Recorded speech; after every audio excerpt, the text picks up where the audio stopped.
बुमराଙ୍କ बड़ हृदय प्रेसमिट्रे सांबादिक सामने एमिति कथा कहले जे आपण मैंने जाणी आपण मान पाद तलू माटी खसीज एवं आपण मैंने जसप्रीत बुमरा को सलाम करेंगे। तेबे कौन रही पूरा खबर आसतु संपूर्ण विस्तार कर जानवा। हाँ दर्शक बंधु, पर्थ रे टीम इंडिया दीर्घ 16 वर्ष पर ऑस्ट्रेलिया को शोचनीय भाव परास्त कर 295 रन बड़ विजय हासिल करिछि।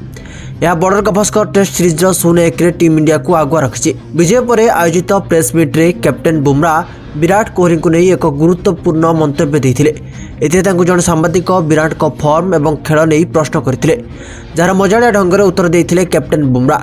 से कहते कि विराट कोहली आमर कौन आवश्यक नहीं, बरं आम टीम को विराट कर ढेर आवश्यकता रही।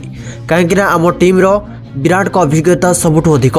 क्यों परिस्थिति रे क्यों खेल खेलिबा उचित ताहा जड़े अभिज्ञता क्रिकेट ठारू ही आवश्यक करिथाए।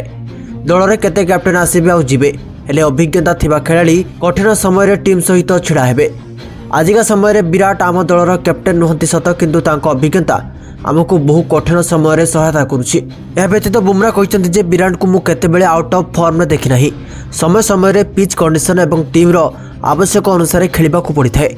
तेबे आमे आपण मानकु कहि देबा पई चाहूछु कि विराट कोहली मध्य दीर्घ 491 दिन पर टेस्ट शतक करथिले, जा टीम पई महत्वपूर्ण समय आस्थिला। तेबे आपण माने बुमरा को ही मंतव्य पर कोन मतामत रखिबे गोटे कमेंट करी हमकु जणांतु।